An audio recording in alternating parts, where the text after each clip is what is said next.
Hi guys, my name is Marcus and today I'm going to share with you more about buying your first property here in Singapore. Let's go.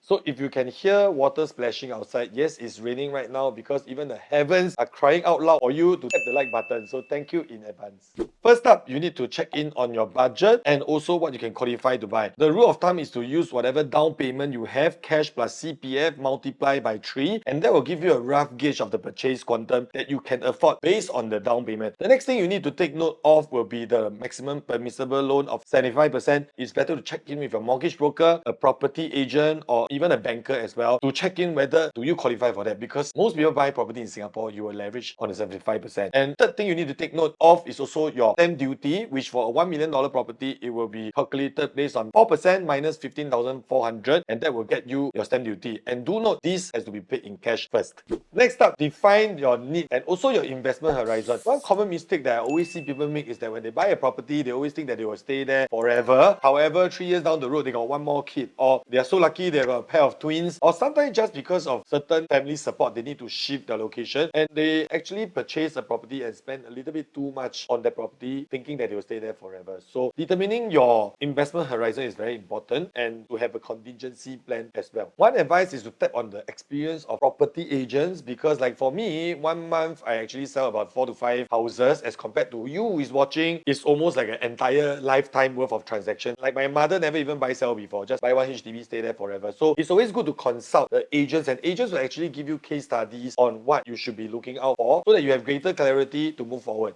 Point number 3, research the property market. So this is a tricky one because in Singapore, we all know that whatever property you buy today will 100% be record price. That means when you buy a property today, all your friends will laugh at you. Because last time I bought way cheaper, why now you pay so much? So importantly, right, it's not to look at the past, because you can never win a 100-meter sprint by looking behind. You can only look at the front, and what I mean is that you need to look at the master plan. Will there be any upcoming MRT stations over there, transformation, new schools, and also new condos that will push up the pricing of that neighborhood itself. So research your property data. If you need help, you can speak to a lawyer, or you can speak to a mortgage broker, or even you can call me also. Oh yeah, by the way, we also have a Telegram channel that I have been sharing daily property news, and also all the videos that we post will be pinned over there. So join us, I'll link it below. So to further keep yourself updated, you should visit Show Flat to take a look at the project launches and also attend property seminars. Like for PropNext, we actually have this PWS. It's actually to educate consumers on how to purchase your property in a safe and stable method. If you wish to know more, I will link it in the description. Furthermore, when you visit project launches, the Show Flat agents will usually show you information about the surrounding master plan. So with that, it gives you more in-depth analysis about the properties. Next, once you select the property you like, you need to conduct your due diligence check. And for those that didn't know, you can go to inlist.gov.sg to purchase the owner's particulars to make sure this is the owner before you issue the check. Another way is you can get the agent to furnish the seller's particulars, like for example CPF, OA usage, your property tax, because these bills will only be billed to the owner itself. So this is another way to save the $5. Next, after conducting your due diligence check, it's time to make an offer for the property. So before you make an offer, how to determine what is the right price to pay? Is it based on the owner's asking price or based on the price that you wish to pay for? For me, one way I always use is to check in with 3 banks and then use the average of the 3 valuations as a starting offer. Because when you are making an offer, you also want the owner to know that there's a basis for that. In order for the owner to say, yes, let's start negotiating. Try not to lowball or use the lowest valuation and tell the owner that, oh, because that's the valuation. Because obviously the owner has already checked and the owner is asking for the higher end. So starting somewhere in between will give you a better chance. So if you want to find out in details about getting the bank valuation, I have a previous video. You can click on this icon later, but finish this video first before you go and watch that video to get more in-depth information about getting a bank valuation. So when it comes to negotiation, it's always good to have a third party to assist on that. Meaning to say that you can actually offer through another person to the seller. There's a middleman in between. Why? Because there was an instance back then, my client, after viewing the house together with me, they liked the unit so much and we are ready to put up an offer, but before I could call the agent to put up the offer for my client was so excited and called the agent. And guess what? This agent knows that my client is going to buy this property no matter what. They end up being the one that paid slightly higher than even what the owner actually wanted. So if you are a client out there, sometimes negotiating through a third party helps a lot because it contains your excitement and avoid putting yourself in a disadvantaged position during a negotiation process. And that's costly because it can be 50k, it can be 100k more. Need someone to negotiate, call me.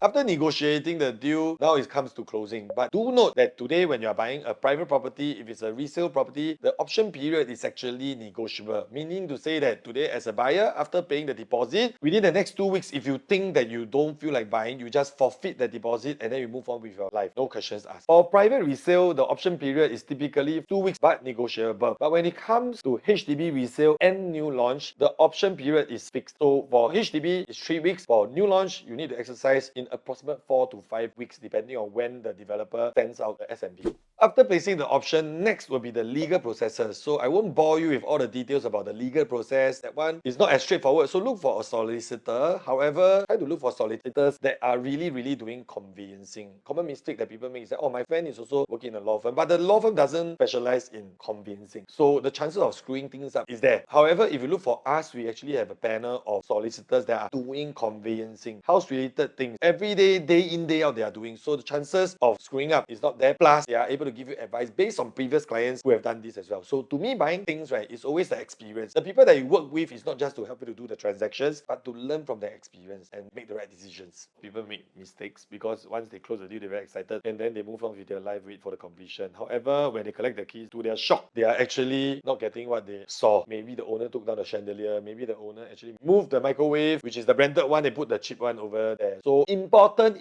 That's why buy property, try to find a professional to consult. Why? Because we know exactly what are the tricks that the sellers and buyers will play, and we will make sure that we defend you from all these possible hiccups. In case you're wondering what are the things we will do in order to protect the interests of our clients, one of the important things we do is before we exercise the option, we make sure we go down to the unit itself, do the inventory list, take the photos, take a video walkthrough of the entire house, and make sure you email it to the seller and the agents and all parties involved. So after collecting your keys, you can go back to the unit, cross-check on the videos and also the inventory list to make sure that the property is still in the same state when you purchase. They need to take note also the inventory list doesn't mean anything. You cannot report police lah. But most of the time for the sellers, when they know that there's an inventory list done, they don't want to mess with you also because you can actually file a civil suit against them.